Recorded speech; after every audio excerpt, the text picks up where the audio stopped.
ओम शांति, ओम शांति, ओम शांति। 11/4/24 प्रातः मुरली। ओम शांति। बाप दादा मधुबन। मीठे बच्चे, यह बना बनाया नाटक है। इस नाटक से एक भी आत्मा छूट नहीं सकती। मोक्ष किसी को मिल नहीं सकता। प्रश्न है, ऊंचे ते ऊंचा पतित पावन बाप भोलानाथ कैसे है? उत्तर है, तुम बच्चे उन्हें चावल मुट्ठी दे महल ले लेते हो, इसीलिए ही बाप को भोलानाथ कहा जाता है। तुम कहते हो शिव बाबा हमारा बेटा है। वह बेटा ऐसा है जो कभी कुछ लेता नहीं, सदा ही देता है। भक्ति में कहते हैं जो जैसा कर्म करता है वैसा फल पाता है, परंतु भक्ति में तो अल्पकाल का मिलता है, ज्ञान में समझ से करते इसीलिए सदा काल का मिलता है। ओम शांति। रूहानी बच्चों से रूहानी बाप रूह रिहान कर रहे हैं। वाह, ऐसे कहेंगे रूहानी बाप बच्चों को राजयोग सिखला रहे हैं। तुम आए हो बेहद के बाप से राजयोग सीखने, इसीलिए बुद्धि चली जाती। बाबा कह रहे हैं इसीलिए बुद्धि चली जानी चाहिए बाप की तरफ। यह है परमात्म ज्ञान आत्माओं के प्रति, भगवान वाच शालिग्रामों प्रति। आत्माओं को ही सुनना है, इसीलिए आत्म अभिमानी बनना है। आगे तुम देह अभिमानी थे, इस पुरुषोत्तम संगम युग पर ही बाप आकर तुम बच्चों को आत्म अभिमानी बनाते हैं। आत्म अभिमानी और देह अभिमानी का फर्क तुम समझ गए हो। बाप ने ही समझाया है। आत्मा ही शरीर से पार्ट बजाती है, पढ़ती आत्मा है, शरीर नहीं। परंतु देह अभिमान होने के कारण समझते हैं फलाना पढ़ाते हैं। तुम बच्चों को जो पढ़ाने वाला है वह है निराकार, उनका नाम है शिव। शिव बाबा को अपना शरीर नहीं होता और सब कहेंगे मेरा शरीर। यह किसने कहा? आत्मा ने कहा यह मेरा शरीर है। बाकी वह सब हैं जिस्मानी पढ़ाइयाँ, अनेक प्रकार की उसमें सब्जेक्ट होती हैं, बीए आदि कितने नाम हैं। इस समय एक ही नाम है, पढ़ाई भी एक ही पढ़ाते हैं, एक ही बाप आकर पढ़ाते हैं, तो बाप को ही याद करना पड़े। हमको बेहद का बाप पढ़ाते हैं, उनका नाम क्या है? उनका नाम है शिव। ऐसे नहीं कि नाम रूप से न्यारा है। मनुष्य का नाम शरीर पर पड़ता है, कहेंगे फलाने का यह शरीर है। वैसे शिव बाबा का नाम नहीं है, मनुष्यों के नाम शरीर पर हैं। एक ही निराकार बाप है जिसका नाम है शिव। जब पढ़ाने आते हैं तो भी नाम शिव है। यह शरीर तो उनका नहीं है, भगवान एक ही होता है, 10-12 नहीं। वह है ही एक, फिर मनुष्य उनको 24 अवतार कहते हैं। बाप कहते हैं मुझे बहुत भटकाया है, परमात्मा को ठीक कर भीतर सब में कह दिया है। जैसे भक्ति मार्ग में खुद भटके हैं, वैसे मुझे भी भटकाया है। ड्रामा अनुसार उनके बात करने का ढंग कितना शीतल है। समझाते हैं मेरे ऊपर सब ने कितना अपकार किया है, मेरी कितनी गलानी की है। मनुष्य कहते हैं हम निष्काम सेवा करते हैं। बाप कहते हैं मेरे सिवाय कोई निष्काम सेवा कर नहीं सकता। जो करता है उनको फल जरूर मिलता है, अभी तुमको फल मिल रहा है। गायन है कि भक्ति का फल भगवान देंगे, क्योंकि भगवान है ज्ञान का सागर। भक्ति में आधा कल्प तुम कर्म कांड करते आए हो। अब यह ज्ञान है पढ़ाई। पढ़ाई मिलती है एक बार और एक ही बाप से। बाप पुरुषोत्तम संगम युग पर एक ही बार आकर तुमको पुरुषोत्तम बना कर जाते हैं। यह है ज्ञान और वह है भक्ति। आधा कल्प तुम भक्ति करते थे, अब जो भक्ति नहीं करते हैं उनको वहम पड़ता है कि पता नहीं भक्ति नहीं की तब फलाना मर गया, बीमार हो गया, परंतु ऐसे है नहीं। बाप कहते हैं, बच्चे तुम पुकारते आए हो कि आप आकर पतितों को पावन बनाएं, सबकी सदगति करो।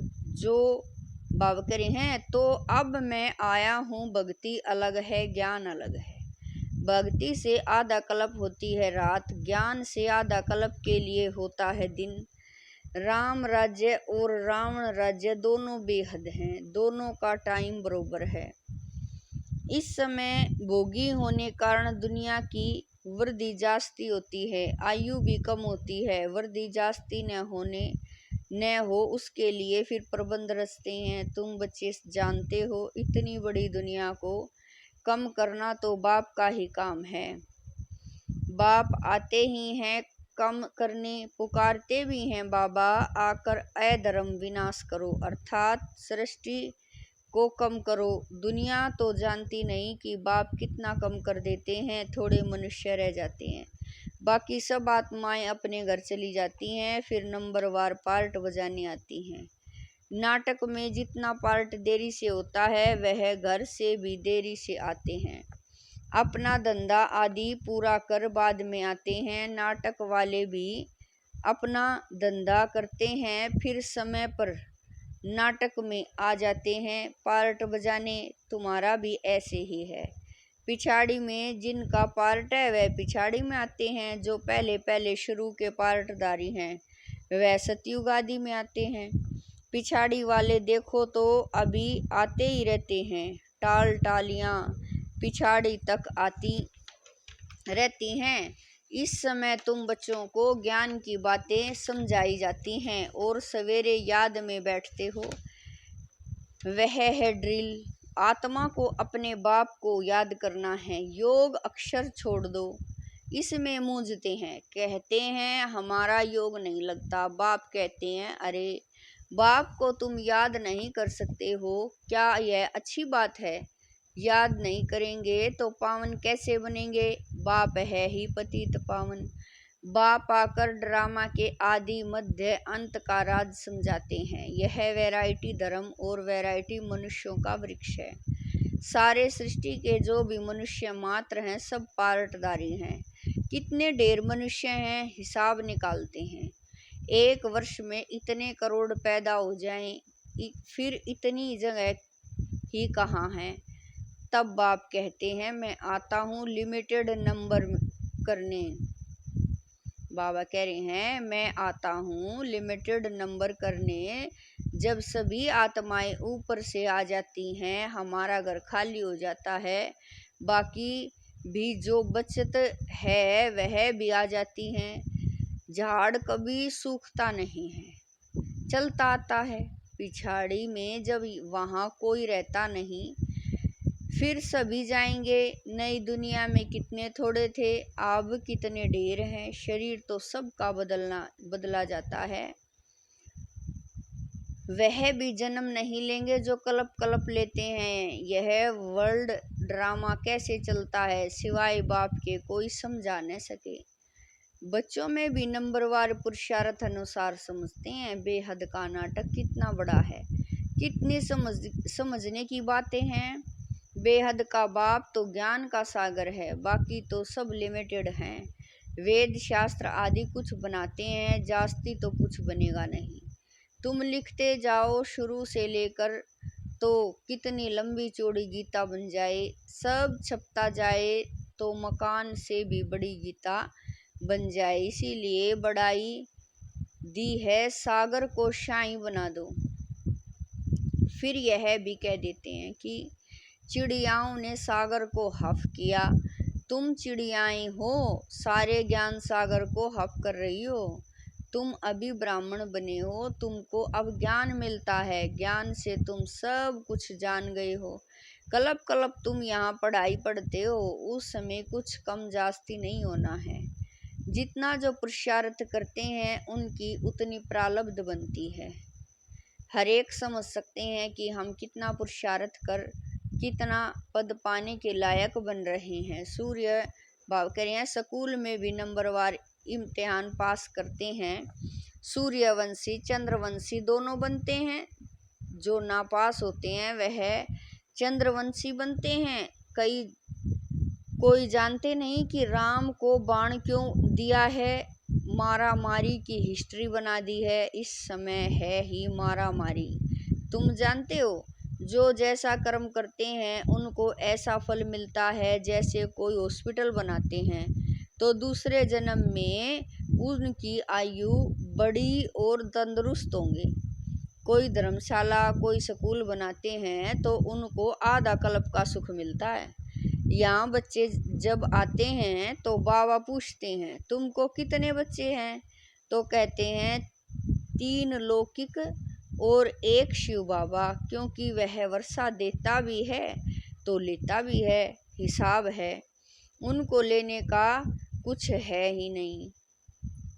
बाप कह रहे हैं उनको लेने का कुछ है नहीं, वह तो दाता है। चावल मुट्ठी देकर तुम महल ले लेते हो, इसीलिए भोलानाथ है। पतित पावन ज्ञान सागर है। अब बाप कहते हैं यह भक्ति के जो शास्त्र हैं उनका सार समझाता हूँ। भक्ति का फल होता है आधा कल्प। सन्यासी कहते हैं यह सुख काग विष्टा के समान है, इसीलिए घर बार छोड़ जंगल में चले जाते हैं। कहते हैं हमको स्वर्ग के सुख नहीं चाहिए, जो फिर नरक में आना पड़े, हमको मोक्ष चाहिए। परंतु यह याद रखो कि यह बेहद का नाटक है। इस नाटक से एक भी आत्मा छूट नहीं सकती। बना बनाया है तब गाते हैं बनी बनाई बन रही। परंतु भक्ति मार्ग में चिंता करनी पड़ती है। जो कुछ पास किया है वह फिर होगा। 84 का चक्र तुम लगाते हो, यह कभी बंद नहीं होता है। बना बनाया है, इसमें तुम अपने पुरुषार्थ को उड़ा कैसे सकते हो। तुम्हारे कहने से तुम निकल नहीं सकते हो। मोक्ष को पाना, ज्योति ज्योत समाना, ब्रह्मा में लीन होना, यह एक ही है। अनेक मतें हैं अनेक धर्म हैं, फिर कह देते हैं तुम्हारी गत मत तुम ही जानो। तुम्हारी श्रीमत से सदगति मिलती है सो तुम ही जानते हो। तुम जब आओ तब हम भी जाने और हम भी पावन बने, पढ़ाई पढ़ें और हमारी सदगति हो। जब सदगति हो जाती है तो फिर कोई बुलाते ही नहीं है। इस समय सबके ऊपर दुखों के पहाड़ गिरने हैं। खूने नाहक खेल दिखाते हैं और गोवर्धन पहाड़ भी दिखाते हैं। अंगुली से पहाड़ उठाया, तुम इसका अर्थ जानते हो। तुम थोड़े से बच्चे इस दुख के पहाड़ को हटाते हो, दुख भी सहन करते हो। तुमको वशीकरण मंत्र सभी को देना है। कहते हैं तुलसीदास चंदन से तिलक राजाई का तुमको मिलता है। अपनी अपनी मेहनत से तुम राजाई के लिए पढ़ रहे हो। राजयोग जिससे राजाई मिलती है वह पढ़ाने वाला एक ही बाप है। अब तुम घर में बैठे हो, यह दरबार नहीं है। दरबार उसको कहा जाता है जहाँ राजाएं महाराजाएं मिलते हैं।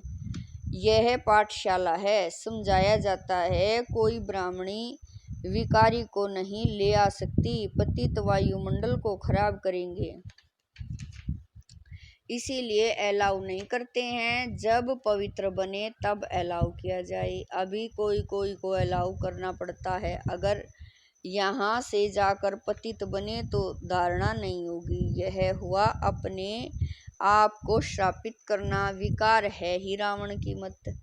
राम की मत छोड़ रावण की मत से विकारी बन पत्थर बन पड़ते हैं।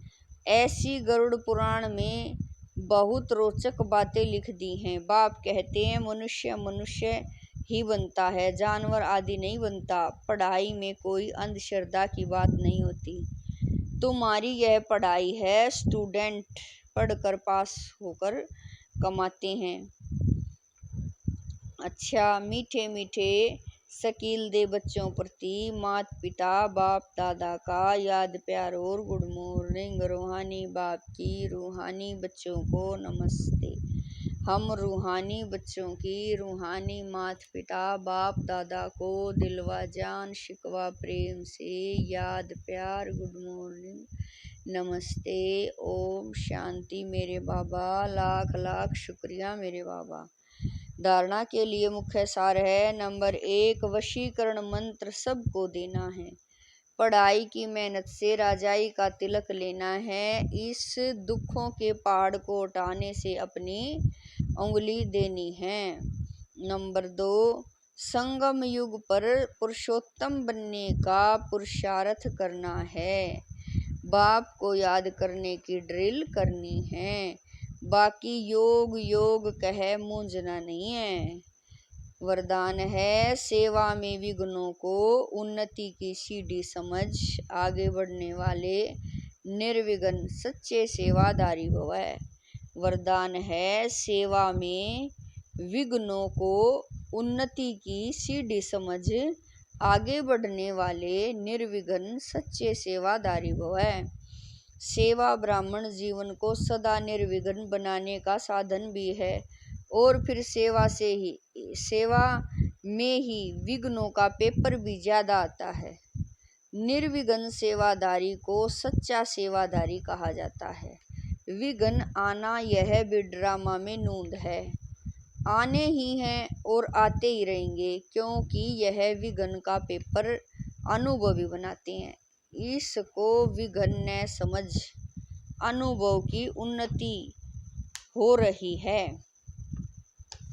इस भाव से देखो तो उन्नति की सीढ़ी अनुभव होगी और आगे बढ़ते रहेंगे। स्लोगन है, विघ्न रूप नहीं विघ्न विनाशक बनो। स्लोगन है, विघ्न रूप नहीं विघ्न विनाशक बनो। ओम शांति।